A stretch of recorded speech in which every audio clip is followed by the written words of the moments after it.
This is my first year out of the Fellows Program, so I thought I would just start by talking to you guys a little bit about what this year has looked like for me, just my first year out, like, in the real world. I'm going to start with something that our professor in the program said a couple times throughout our seminary class. He would talk about the story of the universe, and how if the story of the universe was the story of Harry Potter, we played the character of Neville Longbottom. We do some work, we have some part to play, but essentially we enjoy all of these benefits just by choosing whose team we're on. When I came into the program, I really had no idea what I was getting into. I thought that a lot of my questions would be answered as far as careers and profession. I would know a lot about what I wanted to do. After I was done, everything would be figured out. And like most, I got to the end, and that wasn't really the case, but rather God had revealed my self-centeredness. Throughout this program, he had really shown me how I thought that I was Harry Potter, and that this story was about me. And so the past year has been kind of crazy. I finished the program, and I got a job with the internship that I had. And so I got to stay in Charlotte, and I got to live with one of my best friends who spoke to y'all about Boosterthon, and I had my mentor in my church, and I got to really love and embrace that community that the Fellows Program had given me, that community that had loved me so well the previous 9 months. But I knew that I wanted to go be closer to home. That was something that I always knew, and in the fall that really started to kind of stir inside of me, and I knew that I was ready to just move closer to home, be closer to my family and friends. And I also have this business called Go Rings. It had a pretty serendipitous beginning in college with one of my roommates, and it has just kind of over the past year transformed into an actual business, which is really crazy. But our business model is that we partner with people that are going on gospel-centered missions to help them raise support. And we want to be a fundraising tool that is an empowering alternative to writing letters or selling t-shirts. It's just a different way to kind of bridge that gap and allow people to go on these missions that they feel called to. So I decided to move back, and I didn't really have anything lined up as far as jobs or living in Austin. I chose Austin because me and the girl that does Go Rings, we just were like, it's an awesome city, a lot of our friends are there, and like, let's just go. And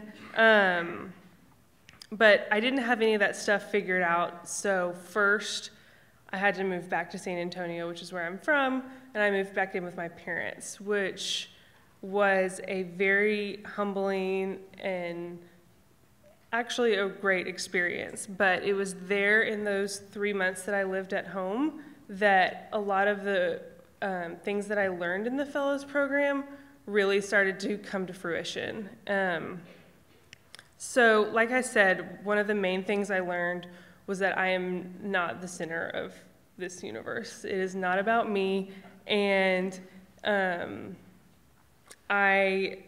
Matt Avery one time said, the Lord cares greatly about you, but this story is not about you, and it is something that is just rung in my head constantly. And we read a book called The Call by Os Guinness to prepare for the program, and he talks a lot about primary callings and secondary callings, and how our primary calling is first and foremost to the Lord, and our secondary calling, like Kate talked about earlier, things that we're interested in, jobs, all those other kind of vocations. But he defines calling. He says, calling is the truth that God calls us to himself so decisively that everything we are, everything we do, everything we have is invested with a special devotion lived out as a response to his summons and service.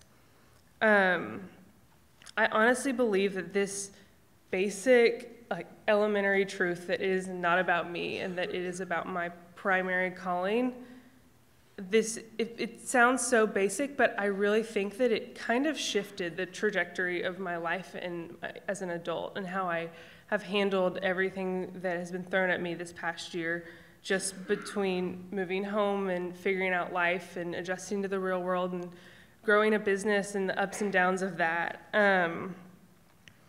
So like I said, I moved back home, which is, it's just hard because it feels like you're taking a step backwards, and I was doing well on my own, but it was the right place for me, honestly. And but I was frustrated with God at the time when I was there, because I felt like he had affirmed that decision to move to Austin, and I was disappointed in myself, and it was just this time of tension that I was getting kind of wrapped up in myself again. So it was during this time that I really had to pull from the Fellows program and that truth, and that was what kind of kept me sane and afloat, honestly. So I want to end with this verse from Hebrews 12:1 and 2. It says, "Therefore, since we are surrounded by such a huge crowd of witnesses to the life of faith, let us strip off every weight that slows us down, especially the sin that so easily trips us up, and let us run with endurance the race God has set before us. We do this by keeping our eyes on Jesus, the champion who initiates and perfects our faith. Because of the joy awaiting him, he endured the cross, disregarding its shame. Now he is seated in a place of honor beside God's throne." So I want to invite you guys to just come alongside him in the work that he is already doing, and just let this perspective that it is not about us or our jobs or our cities or anything, let that perspective free you from any pressures and disappointments that you may feel this first year out of the Fellows program. That's it.